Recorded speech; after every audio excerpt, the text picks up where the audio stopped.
खण्डमण्डलाकारं व्याप्तं येन चराचरं तत्पदं दर्शितं येन तस्मै श्रीगुरुवे नमः। अज्ञानान्धस्य लोकस्य ज्ञानाञ्जनशलाकया चक्षुरुन्मीलितं येन तस्मै श्रीगुरुवे नमः।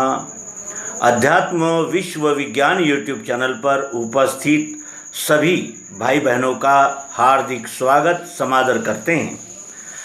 अखंड मंडलाकार चर और अचर वस्तु मात्र में व्याप्त रहने वाले तत्व का प्रत्यक्ष दर्शन करा देने वाले श्री सद्गुरु को मैं नमस्कार करता हूँ। अज्ञान अंधकार में ढूंढने वाले लोगों की आँखों में ज्ञान का अंजन डाल के अत्यंत कम समय में बोध देने वाले श्री सद्गुरु को मैं दंडवत करता हूँ। यह सद्गुरु की पहचान है। कान में मंत्र देने वाला अर्थात नाम मंत्र देने वाला श्री गुरु का अधिष्ठान नहीं हो सकता, क्योंकि नाम मंत्र वाचिक कर्म है और उससे जीव का स्थायी समाधान होना कदापि संभव नहीं है।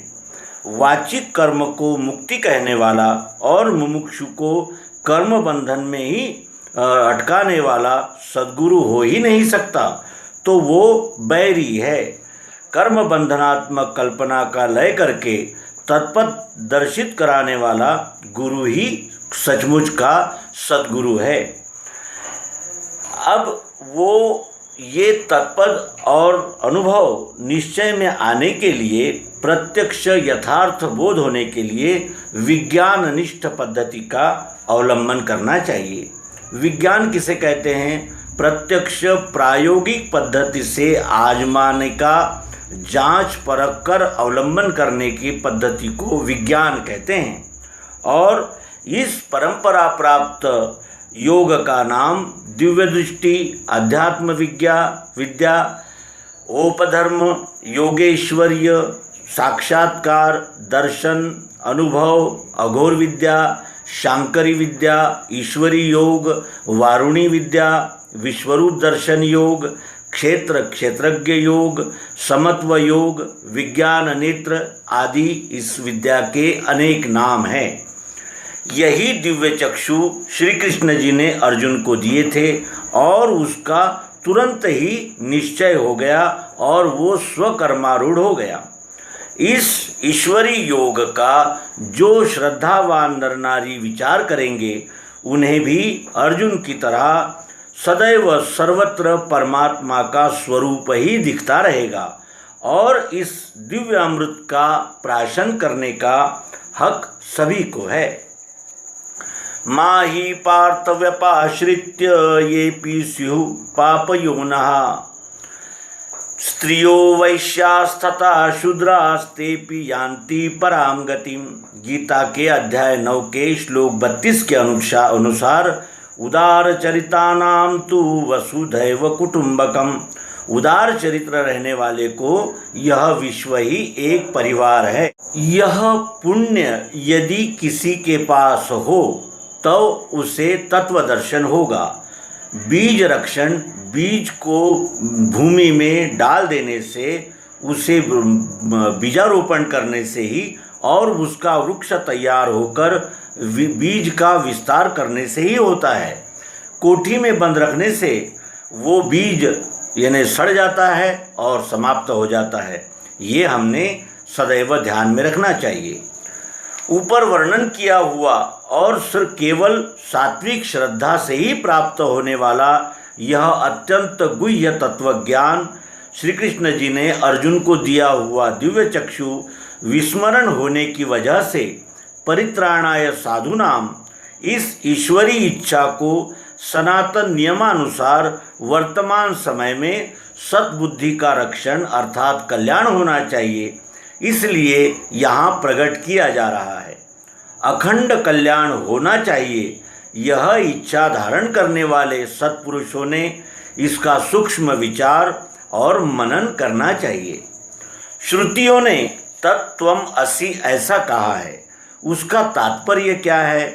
उसे कैसे देखा जाता है, जो देखता है वह कौन है, इस विषय में इस परंपरा प्राप्त अध्यात्म विज्ञान की ओर ध्यानपूर्वक देखने से श्री कृष्ण जी ने अर्जुन को जो बोध दिया वही ज्ञान विज्ञान इस स्थान पर प्रस्तुत किया जा रहा है।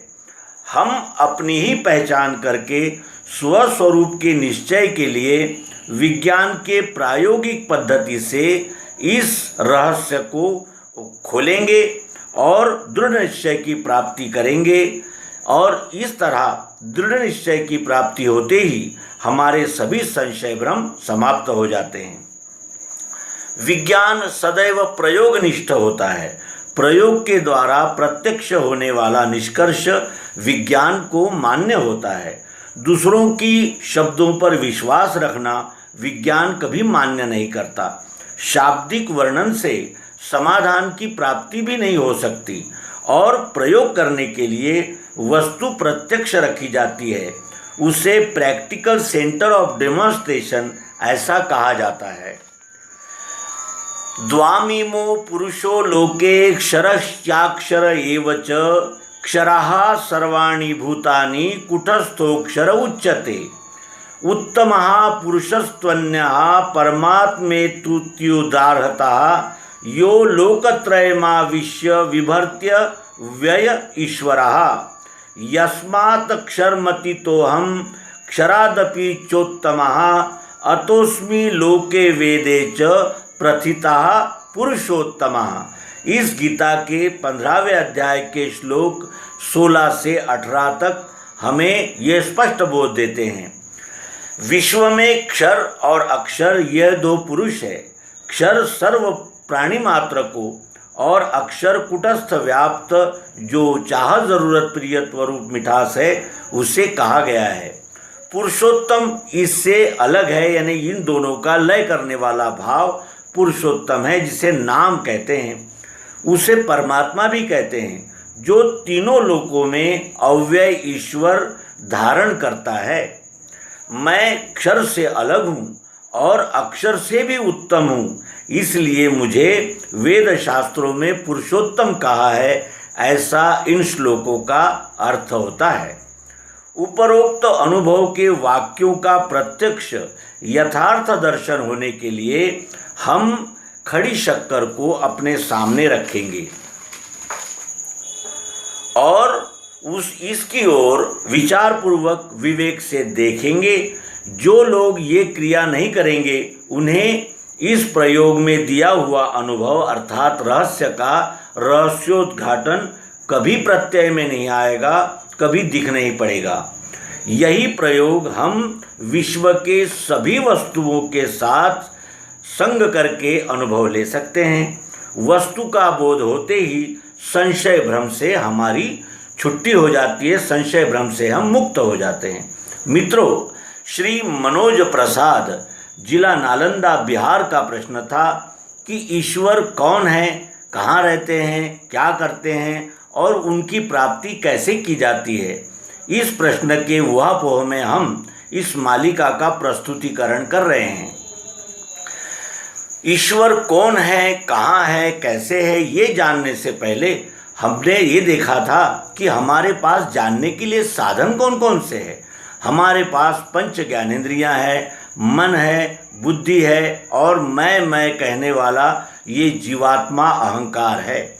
और इंद्रियों से हम देखेंगे, मन से देखेंगे, बुद्धि से जानेंगे और अहंकार जीवात्मा उसे स्वीकार करेगा। इस प्रकार का ये प्रयोग है और यही सद्गुरु योग युक्ति है जिसे सर्वांग योग कहा जाता है।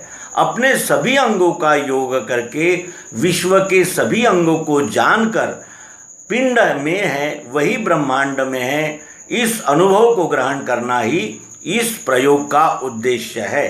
तो हम क्रमशः अपने एक एक इंद्रियों से देखना शुरू करेंगे तो हमें इस विश्व में ओतप्रोत व्याप्त परमात्मा का प्रत्यक्ष यथार्थ अनुभव होगा।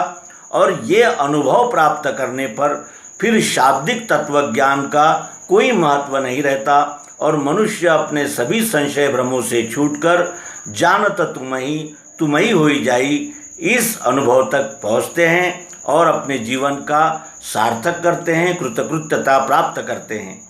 हम भी अपने आगे कोई न कोई पदार्थ रखें, किसी न किसी पदार्थ को सामने रखकर उस पर प्रयोग करें और प्रयोग करने पर ही हम किसी बात का, किसी सिद्धांत की जांच कर सकते हैं। और जांच किए बगैर मानना ये अंधविश्वास, अंधानुकरण ही कहा जाएगा।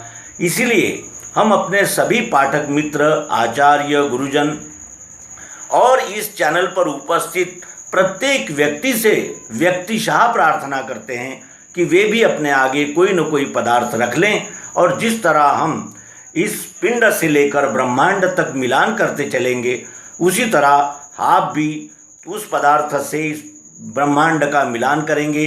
इसी अपेक्षा के साथ आइए अब इस प्रयोग का आरंभ करेंगे। आप सभी से पुनः अनुरोध है कि आप इस प्रयोग को देखें, जानें और इस प्रयोग को स्वयं करके देखें, जिससे हमारे सभी संशय भ्रमों का निराकरण होगा। तो आइए मिलते हैं आगामी अंक में, जिसमें हम इस वस्तु खड़ी शक्कर के इस ढेले पर प्रयोग करेंगे।